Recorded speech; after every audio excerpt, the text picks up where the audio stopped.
Hello everyone, welcome to the face the test platform. तो ये lecture के अंदर हम मोलस्का फाइलम को डिटेल में डिस्कस करेंगे। तो अगर हम मोलस्का वर्ड के बारे में अगर देखें और इसको अगर हम स्प्लिट करें तो मोलिस वर्ड का मीनिंग है सॉफ्ट बॉडी। तो मोलस्का के अंदर जो ऑर्गेनिजम्स होंगे वो सॉफ्ट बॉडीड ऑर्गेनिज्म होंगे। हमने ये डिस्कस किया था कि आर्थ्रोपोडा जो है वो लार्जेस्ट फाइलम है इन एनिमल किंगडम। अगर मैं सेकेंड लार्जेस्ट फाइलम की बात करूं तो वो कौन सा हो जाएगा आपका मोलस्का। ठीक है, हैबिट एंड हैबिटेट की बात करते हैं तो ये लैंड पे भी देखने को मिल सकते हैं, मोस्टली इन मार्शी प्लेसेस जहां पे आपका जो मड है वो वेट होगा या मॉइस्ट होगा, या फिर रेनी सीजन के अंदर भी आपको स्नेल देखने को मिलेंगे। तो कीचड़ के अंदर आपको ये देखने को मिल सकते हैं। इसके साथ साथ ये एक्वेटिक भी होंगे, तो मोस्टली मरीन और फ्रेश वाटर के अंदर भी ये देखने को मिलते हैं। तो टेरेस्ट्रियल या लैंड पे ये कम देखने को मिलेंगे and most of the Mollusca forms are aquatic ones. ठीक है, ये सेडेंटरी हो सकते हैं या फिर ये फ्री लिविंग हो सकते हैं। फॉर एग्जाम्पल अगर मैं बात करूं कि एक्वेटिक के अंदर अगर बात चल रही है तो ये स्विम कर सकते हैं, तो उस कंडीशन में ये फ्री लिविंग हो जाएगी। अगर ये एक जगह पे कॉन्स्टेंटली रुके हैं तो उसको हम बोलेंगे सेडेंटरी। ठीक है, इसके साथ साथ लेवल ऑफ ऑर्गेनाइजेशन इसका है ऑर्गन सिस्टम, जर्म लेयर है ट्रिप्लोब्लास्टिक, सिलोम है इसका यू सिलोम है, तो ट्रू सिलोम प्रेजेंट है, और सिलोम कौन से टाइप का है साइजोसिलोम। बॉडी प्लान है tube with in tube, symmetry है बायलैटरल सिमेट्री, लेकिन एक्सेप्शन है पाइला एंड गैस्ट्रोपोडा। इनके अंदर असिमेट्री देखने को मिलेगा आपको। असिमेट्री यूजुअली देखने को मिलती है ड्यू टू ट्विस्टिंग या टॉर्शन। तो पूरा उनका जो सिमेट्री है वो अल्टर हो जाएगा बिकॉज ऑफ टॉर्शन और ट्विस्टिंग। इनका पूरा सिमेट्री जो है डिस्टर्ब हो सकता है। ठीक है, लेकिन यूजुअली आपको बायलैटरल सिमेट्री याद रखना है। अगर एक्सेप्शन बाय चांस पूछा है तो पाइला और गैस्ट्रोपोडा हम उसके अंदर दे सकते हैं आंसर, अगर असिमेट्री के बारे में पूछा गया तो। सेगमेंटेशन जो है इनके अंदर एब्सेंट होगा। अगेन एक्सेप्शन है इसके अंदर, तो नियोपिलिना याद रखना है। नियोपिलिना ऐसा मोलस्क है कि जो सेगमेंटेड बॉडी प्लान दिखाएगा। नियोपिलिना के बारे में एक और इन डेप्थ स्टेटमेंट यह है कि Neopilina is connecting link between annelids and Mollusca. ठीक है, क्योंकि एनालिड्स कैसे थे, एनालिड्स भी सेगमेंटेड थे। तो देखने को मिलता है कि कुछ कैरेक्टरिस्टिक फीचर्स एनालिड्स के भी है इसके अंदर और मोलस्का के भी है। नोटोकॉर्ड एब्सेंट है क्योंकि हम नॉन कॉर्डेट्स की बात करते हैं, तो जो भी नॉन कॉर्डेट्स की बात करेंगे उसके अंदर नोटोकॉर्ड एब्सेंट होगा। डाइजेशन के बारे में बात करेंगे तो डाइजेस्टिव सिस्टम कंप्लीट होगी। एलिमेंट्री कैनल आपको देखने को मिलेगा with anterior mouth and posterior anus, तो कंप्लीट डाइजेस्टिव सिस्टम इसके अंदर होगा। माउथ के अंदर आपको जो बकल कैविटी होगी या माउथ कैविटी होगी उसके अंदर आपको एक रेस्पिंग ऑर्गन देखने को मिलेगा जो कि पॉइंटेड टीथ लाइक स्ट्रक्चर्स दिखाता है। And this rasping organ is used to crush food, तो फीडिंग के दौरान इसको यूज किया जाएगा और ये ऑर्गन को हम बोलते हैं रेड्यूला। ठीक है, रेस्पिरेटरी स्ट्रक्चर्स प्रेजेंट है इसके अंदर, तो अलग अलग ऑर्गेनिजम्स के अंदर अलग अलग रेस्पिरेटरी स्ट्रक्चर्स हो सकते हैं। फॉर एग्जांपल अगर हम एक्वेटिक लाइफ फॉर्म्स के बारे में बात करें ऑफ मोलस्का तो उसके अंदर आपको गिल्स या टिनिडिया देखने को मिलेगा। और अगर हम लैंड फॉर्म्स या टेरेस्ट्रियल फॉर्म्स की बात करें in the case of Mollusca तो वो ऑर्गेनिजम्स के अंदर आपको लंग्स देखने को मिलेगा फॉर रेस्पिरेशन। सर्कुलेशन जो है इनके अंदर ओपन टाइप का भी हो सकता है और क्लोज टाइप का भी हो सकता है। ओपन टाइप का किसके अंदर आपको देखने को मिलेगा, नॉन सेफेलोपोड्स मोलस्का। ठीक है, और क्लोज टाइप आपको देखने को मिलेगा इन सेफेलोपोड्स मोलस्का। और एक एग्जांपल याद रख सकते हैं क्लोज टाइप का, सीपिया के अंदर भी आपको ये क्लोज टाइप वाला सर्कुलेटरी सिस्टम देखने को मिलेगा। इनके ब्लड के अंदर एक रेस्पिरेटरी पिगमेंट होगा जो कि कॉपर कंटेनिंग होगा, जिसको हम बोलेंगे हीमोसाइन। तो इनका जो ब्लड है वो कौन से कलर का देखने को मिलेगा आपको, ब्लू कलर का। ठीक है, इसके अंदर एक और चीज आप पूछ सकते हैं कि सेफेलोपोड्स एंड नॉन सेफेलोपोड्स में क्या डिफरेंस है। सेफेलोपोड्स मतलब एक ऐसे ऑर्गेनिजम्स की जिनके जो लेग्स है वो हेड के साथ ही अटैच्ड होगी। फॉर एग्जांपल अगर मैं ऑक्टोपस की बात करूं यहाँ पे, तो आपको ये देखने को मिल रहा है कि भाई इसका हेड यहाँ पे है और हेड के कंटिन्यूएशन में ही क्या है, आपके उनके लेग्स है। ठीक है, तो ऑक्टोपस कैसा एग्जांपल हो गया आपका, सेफेलोपोड का।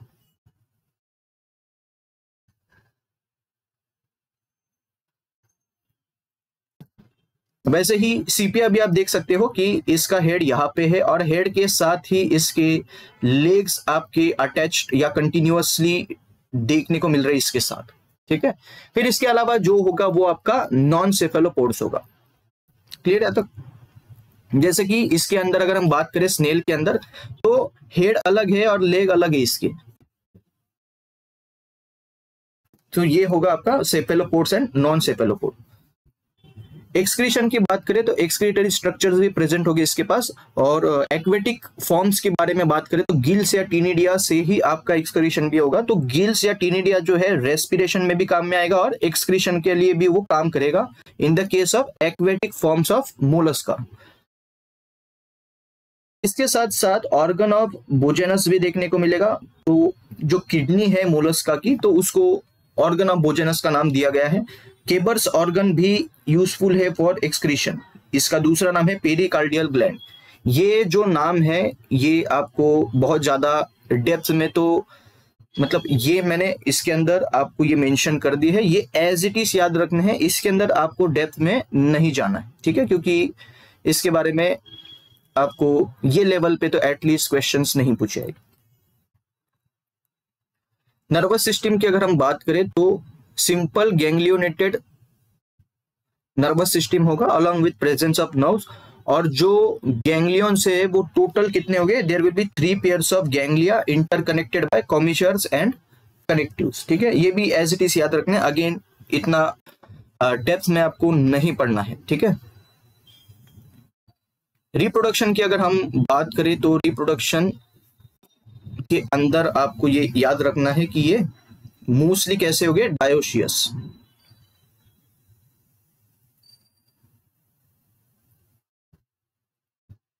तो सेक्सेस जो है सेपरेट हो गए, हम बोल सकते हैं कि ये मेल ऑर्गेनिज्म है, ये फीमेल ऑर्गेनिज्म है। इसके साथ साथ मोस्टली ये यूनिसेक्सुअल हो गए, लेकिन कुछ बायसेक्सुअल भी हो सकते हैं। तो बायसेक्सुअल जो है ये रेयर हो गए और मोस्टली आपको यूनिसेक्सुअल ऑर्गेनिजम्स देखने को मिले। फर्टिलाइजेशन बोथ होगा external as well as internal. और मोस्ट ऑफ द मोलस्क जो है वो कैसे है, एग लेइंग, तो उसको हम बोलते हैं ओविपेरस। ठीक है, तो जो बर्थ देते हैं उसको हम विविपेरस बोलते हैं, जैसे कि कांगारू हो गया। और जो एग लेइंग है जैसे कि बर्ड्स, वो सारे कैसे हैं, ओविपेरस, मतलब egg laying. Sexual mode of reproduction is observed. Development आपको डायरेक्ट एंड इनडायरेक्ट दोनों देखने को मिलेगा, लेकिन मोस्टली आपको इनडायरेक्ट वाला देखने को मिलेगा। और इनके लार्वा के जो नाम है वो क्या है, ग्लॉकिडियम वेलिगर लार्वा। इसके अलावा भी हो सकते हैं, लेकिन ये दो नाम आप याद रख सकते हैं। सेंसरी स्ट्रक्चर्स की अगर हम बात करें तो सेंसरी स्ट्रक्चर में क्या क्या आएगा, सेंसरी टेंटेकल्स आएंगे जो टैक्टाइल सेंसेशन या टच को सेंस कर पाएगी। ठीक है, फॉर एग्जांपल अगर कोई उसको टच कर रहा है तो वो दौड़ेगा। प्रोटेक्शन के लिए वो क्या करेगा, वो प्रीडेटर से दूर भागेगा। उसके साथ साथ ऑस्फेरिडियम आइस, ये आइस का जो काम है वो है it is used to detect the purity of water या केमिकल नेचर ऑफ वाटर। ठीक है, फॉर एग्जांपल अगर कोई उनको लगता है कि सडन चेंज आया है केमिकल नेचर के अंदर, वाटर के अंदर, तो उनको लग सकता है कि भाई ये अपने लिए जो है हानिकारक है या फिर डेंजरस है, तो फिर वो स्विम करके जो है वो जगह छोड़ देंगे और वो दूसरे हैबिटेट में जाएंगे इन वाटर। इसके साथ साथ स्टेटोसिस प्रेजेंट है, तो बैलेंसिंग स्ट्रक्चर भी इनके अंदर प्रेजेंट है। और हमने ये पहले भी डिस्कस किया है कि स्टेटोसिस्ट वो ऑर्गेनिजम्स के लिए चाहिए होता है जिसको बैलेंस करना होता है। तो सेडेंटरी लाइफस्टाइल जो भी ऑर्गेनिजम्स दिखाते होंगे उनको एज सच स्टेटोसिस्ट की जरूरत नहीं है, as compare to free living organism जो एक जगह से दूसरी जगह पे मूवमेंट या लोकोमोशन दिखा सकते हैं, या फिर जिनको स्विम करना है तो उनको बैलेंस करने के लिए भी जो स्ट्रक्चर्स है वो उनके अंदर मौजूद होने चाहिए। ठीक है, अभी हम बात करेंगे मोलस्का के एग्जाम्पल्स के बारे में। तो फर्स्ट है पाइला या एप्पल स्नील। फाइला या एप्पल स्नेल, ठीक है। तो ये इस तरीके से दिखेगा, फाइला या एप्पल स्नेल, थोड़ा बहुत एप्पल की तरह ये देखने को मिल रहा है। दूसरा है पिंटेडा या पर्ल ऑयस्टर, ये तो सभी को पता होगा, जहां से मोती आपका बनता है इसके अंदर, ठीक है, और बहुत ही महंगे वो बिके जाते हैं।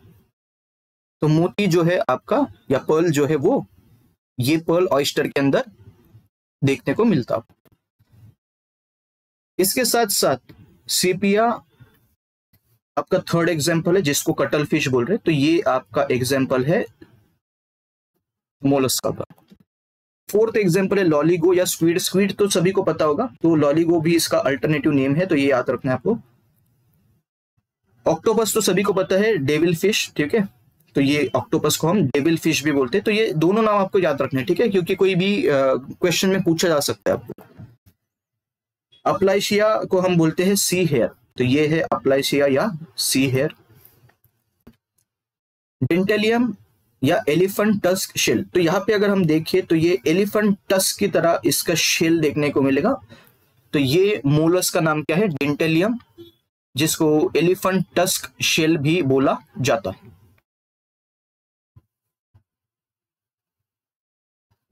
ठीक है।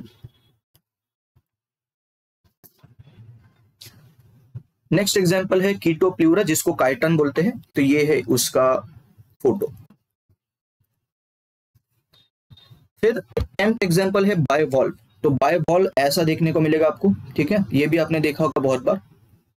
और जो सी शोर पे आपको देखने को मिलता है वो है आपका स्पिस्यूला, ठीक है। तो ये वाटर से व्यूज की वजह से सी शोर पे भी ये आ जाते हैं।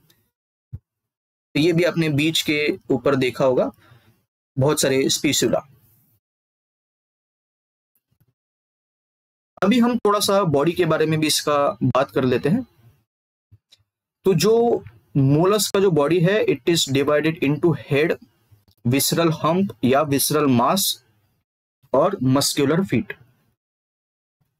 डाइजेस्टिव सिस्टम इसका कंप्लीट है विद एलिमेंट्री कैनल। इसके अंदर एंटीरियर माउथ और पोस्टीरियर एनस देखने को मिलेगा, ठीक है। एक एक पॉइंट हम पढ़ेंगे और वो समझेंगे। तो यहाँ पे अगर मैं बॉडी की बात करूं तो बॉडी के अंदर कैसे आपको, पहले तो body is divided into mouth, ठीक है। विसरल हम्प भी होगा अंदर की तरफ, ठीक है। तो अंदर की तरफ इस तरीके से विसरल हम्प होगा और नीचे की तरफ मस्कुलर फूट होगा। यहाँ पे भी अगर हम देखें तो माउथ है, विसरल मास है, इसको मास या फिर विसरल हम्प बोल सकते हैं, और तीसरा है आपका मस्कुलर फीट, ठीक है। डाइजेस्टिव सिस्टम कैसे है? कंप्लीट है विथ एलिमेंट्री कैनल। तो माउथ और एनस दोनों देखने को मिलेगा। एंटीरियर जगह पे आपको माउथ देखने को मिलेगा और पोस्टीरियर जगह पे आपको एनस देखने को मिलेगा। तो ये बेसिक्स ऑफ एनाटॉमी के अंदर हमने डिस्कस किया था। एंटीरियर मतलब, एंटीरियर का दूसरा नाम क्या है? इन फ्रंट ऑफ या एट फ्रंट। तो यहाँ पे हम कौन सा वर्ड लगाएंगे? At front. तो ये हमने बेसिक में ऑलरेडी पढ़ा हुआ है। तो एट फ्रंट आपको कौन सा देखने को मिलेगा? माउथ। तो ये एंटीरियर हिस्सा हो गया इसका। और पोस्टीरियर का दूसरा मीनिंग होता है एट द बैक। तो एट द बैक मतलब एनस, ये है आपका पोस्टीरियर। तो ये कंप्लीट एलिमेंट्री कैनल आपको देखने को मिल रहा है माउथ से लेके एनस तक, ठीक है। माउथ के अंदर ऑब्वियस सी बात है कि माउथ कैविटी या ओरल कैविटी या बकल कैविटी उसको बोलेंगे। तो बकल कैविटी के अंदर रेस्पिंग ऑर्गन होगा जिसको हम बोलेंगे रेड्यूला, और जो ट्रांसवर्स रो दिखाता है टीथ का, ठीक है। तो देखते हैं।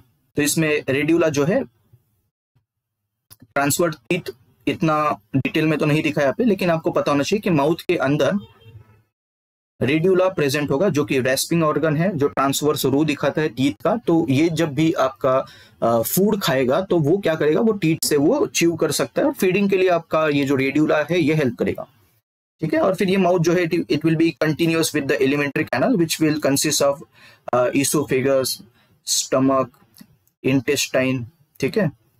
और फिर यहां से जाते हुए वो बाहर की तरफ खुलेगा विद एनस। अभी बहुत सारे बच्चों को लग रहा होगा कि ये विसरल मास है, विसरल हम क्या है। विसरल ऑर्गन जो है अपने बॉडी के अंदर, सॉफ्ट ऑर्गन जो होते हैं उसको हम विसरल ऑर्गन्स बोलते हैं। तो इसके अंदर आपके कौन कौन से आएगी, इसके अंदर आपका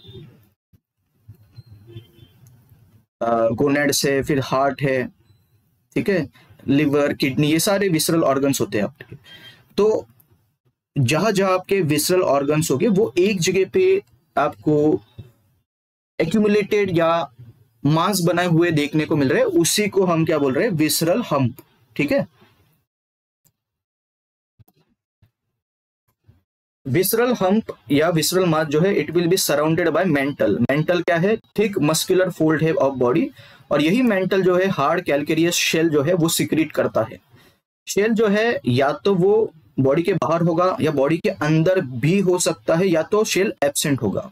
तो तीनों में से कोई भी हो सकता है डिपेंडिंग ऑन द ऑर्गेनिज्म। यहाँ पे हम देख सकते हैं कि आपका जो विसरल मास है, visceral mass is surrounded by a thick muscular fold of body, जिसको हम क्या बोल रहे हैं, मेंटल। तो विसरल मास के सराउंडिंग में कौन है आपका, मेंटल। यही मेंटल क्या करेगा, आपका जो शेल है कैल्केरियस शेल, ये सिक्रीट करेगा। कैल्केरियस मतलब कैल्शियम रिच, ओके। फिर विसरल मास और मेंटल दोनों के बीच में एक कैविटी होता है, इसको हम बोलते हैं मेंटल कैविटी। ये है आपका मेंटल कैविटी।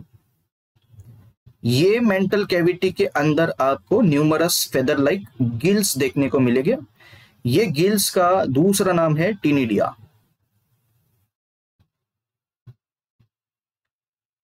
गिल्स या टिनिडिया जो है ये आपको मोस्टली एक्वेटिक फॉर्म्स के अंदर देखने को मिलेंगे। ये गिल्स या टिनिडिया से रेस्पिरेशन भी पॉसिबल है, इसके साथ साथ एक्सक्रीशन भी पॉसिबल है। तो एक्वेटिक लाइफ फॉर्म्स के अंदर आपको गिल देखने को मिलेगी या टिनिडिया देखने को मिलेगी, और जो लैंड पे रहने वाले टेरेस्ट्रियल लाइफ फॉर्म्स है मोलस्का के, उनके अंदर आपको लंग देखने को मिलेगा, ठीक है। तो ये आपको पता होना चाहिए कि गिल्स एक्वेटिक लाइफ फॉर्म के अंदर आपको देखने को मिलेगा फॉर रेस्पिरेशन, और लैंड के ऊपर जो रहने वाले मोलस्क होंगे उनके अंदर आपको लंग्स देखने को मिलेगा, ठीक है। फिर कुछ डायरेक्शंस की बात कर लेते हैं कि कैल्केरियस शेल जो है, जो आपका स्नेल होगा उसके पीछे की तरफ, तो मेरा जो स्पाइनल कॉर्ड है वो डॉर्सल साइड है, वैसे ही ये जो स्नेल होगा इसका जो बैक साइड होगा वो डॉर्सल साइड होगा। तो आपका जो शेल है ये डॉर्सल साइड की तरफ देखने को मिलेगा। इसका जो फ्रंट साइड होगा वो फीट वाला हिस्सा होगा। तो फूट जो है या मस्कुलर फीट जो है ये वेंट्रल साइड पे आपको देखने को मिलेगा, ठीक है। वेंट्रल साइड मतलब आगे वाली साइड, जैसे कि मेरा स्पाइनल कॉर्ड डॉर्सल साइड पे है और वेंट्रल साइड पे स्टमक है, तो वैसे इसके बैक साइड पे आपको शेल देखने को मिल रहा है डॉर्सल साइड पे, और फ्रंट साइड पे या वेंट्रल साइड पे आपको फूट देखने को मिलेगा। ये हमने डिस्कस किया कि mental cavities present between mental and visceral hump, और ये सेवेंथ वाला पॉइंट भी हमने डिस्कस कर लिया कि गिल्स कॉल्ड टिनिडिया, जो कि न्यूमरस फेदर लाइक स्ट्रक्चर्स है, they are present in mantle cavity. Gill से रेस्पिरेशन और एक्सक्रीशन दोनों पॉसिबल है। टिनिडिया जो है यूजुअली एक्वेटिक फॉर्म्स के अंदर देखने को मिलेगा mollusc, whereas terrestrial form will show lung for respiration, ठीक है। बाकी के जो लेबलिंग है वो इग्नोर कर सकते हैं, जैसे कि नर्व कॉर्ड जो है ये यहाँ पे दिखा है, आप इसको इग्नोर कर सकते हैं। गोनेड्स और ये सब के आप अगर आप इसको याद भी करके जाते हैं तो फिर अच्छी बात है, लेकिन सारे स्ट्रक्चर्स जो है इसके अंदर इंपॉर्टेंट नहीं है, तो काम की चीजें सिर्फ हम देख के जाएगी। जैसे कि नेफ्रिडियम है तो नेफ्रिडियम को आप इग्नोर कर सकते हैं, ठीक है। फिर भी मैं ये सजेस्ट करूंगा कि आप इसको याद रखें, ठीक है, क्योंकि अच्छा डायग्राम मुझे मिला है तो मैंने इसके अंदर ये लिया।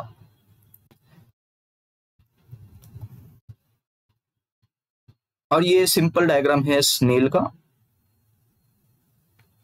यहाँ पे ये डायग्राम मैंने इसलिए लिया क्योंकि आपको दो एक्स्ट्रा पॉइंट में समझा सकूं कि ये जो स्नेल का जो शेल है ये क्लॉकवाइज डायरेक्शन में भी इसका कॉइलिंग का पैटर्न देखने को मिल सकता है, मतलब वो इस तरीके का भी आपको देखने को मिल सकता है, या इसके उल्टे डायरेक्शन में एंटी क्लॉकवाइज डायरेक्शन में भी देखने को मिल सकता है। ठीक है, तो ये डिपेंड करता है on the presence of genes. तो वो जीन के हिसाब से इसका स्नेल शेल का कॉइलिंग देखने को मिलेगा, जिसको हम dextral and sinistral shell coiling बोलते हैं, जो कि आपको डाइवर्सिटी में याद नहीं रखना है।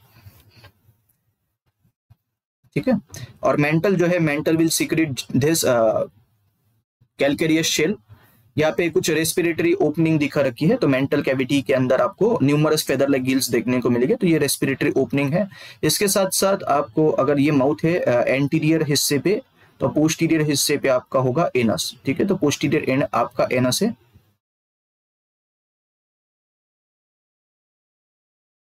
और ये ओविपेरस है, ये कुछ स्ट्रक्चर्स इसके अंदर प्रेजेंट होंगे जहां से एग्स ये ले करेगा। इसके जो आइस है ये स्टॉक्ड आइस देखने को मिलेगा, मतलब एक डंडी के ऊपर आइस देखने को मिलेगा, तो उस तरीके का स्ट्रक्चर यहाँ पे देखने को मिलता है। तो ये जो टेंटेकल्स है, तो टेंटेकल्स के ऊपर आपके आए होंगे।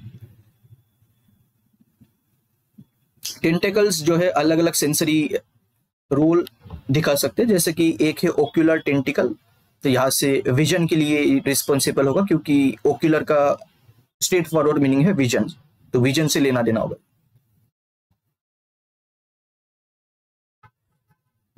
इसको अपर टेंटेकल्स भी बोला जाता है, और लोअर टेंटेकल जो है उनको हम बोलेंगे ऑल्फैक्टरी टेंटेकल, और ऑल्फैक्टरी का मीनिंग है स्मेल, तो ये स्मेल कर सकता है ये टेंटेकल से। ठीक है, तो ऊपर की तरफ दो टेंटेकल्स देखने को मिल रहे हैं, अपर टेंटेकल्स, और नीचे की तरफ दो ऑल्फैक्टरी टेंटेकल्स देखने को मिल रहे हैं, और दो ऑल्फैक्टरी टेंटेकल्स के बीच में आपको माउथ देखने को मिल रहा है।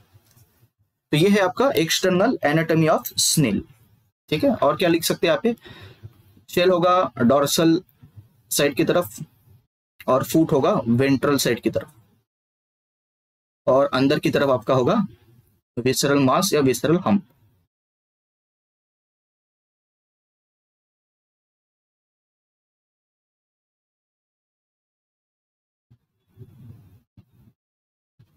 ठीक है,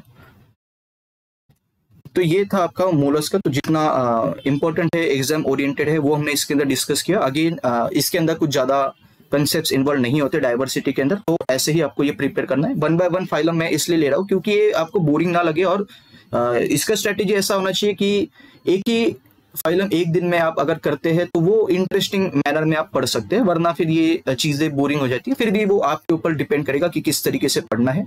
मैं तो जब स्टूडेंट था तो मैं इसको एक दिन में एक फाइलम ही पढ़ता था, और वैसे पढ़ने में थोड़ा सा अच्छा भी लगता है, क्योंकि मैं अगर 6 घंटे या 8 घंटे अगर ये सारे एनिमल किंगडम के जो आपके फाइलम से वो अगर पढ़ना चाहूँ, तो फिर वो एक पॉइंट आता है कि वो बोरिंग हो जाता है, और फिर वो याद भी नहीं रहता है, क्योंकि आप 4-5 फाइलम तो पढ़ लोगे एक दिन में, लेकिन वो फिर बाद में एकदम सैचुरेट हो जाता है, और वो सारे पॉइंट जो है इंटरमिक्स होना स्टार्ट कर देते हैं माइंड के अंदर। करना कैसे है, एक फाइलम में पढ़ूंगा, उसका रिविजन करूंगा, दूसरे दिन पे मैं पहले फाइलम की रिविजन करूंगा, दूसरा फाइलम भी याद करूंगा, तीसरे दिन पे फर्स्ट की भी रिविजन करूंगा, सेकंड की भी रिविजन करूंगा, और थर्ड भी पढ़ूंगा। ऐसे करते करते मेरा हर एक फाइलम जो है मल्टीपल टाइम रिवाइज हो जाता है, और वो फिर लंबे समय तक आप याद रख सकते हैं। ठीक है, तो इस तरीके का मैं यूजुअली पढ़ता था, और मैं इस तरीके का ही सजेस्ट करता हूँ, क्योंकि ये एक बार याद करोगे और आप ये लॉन्ग समय तक याद रख पाओगे ऐसा ये जरूरी नहीं है, क्योंकि ये पॉइंट जो है बहुत सारे बच्चे बाद में भूल जाते हैं। ठीक है, तो इस तरीके का आपका रिवीजन होना चाहिए, तो फिर आप लंबे समय तक चीजों को याद रख सकते हैं। ठीक है, सो आई होप ये लेक्चर हेल्पफुल रहा होगा। So see you in the next lecture. Thanks for watching.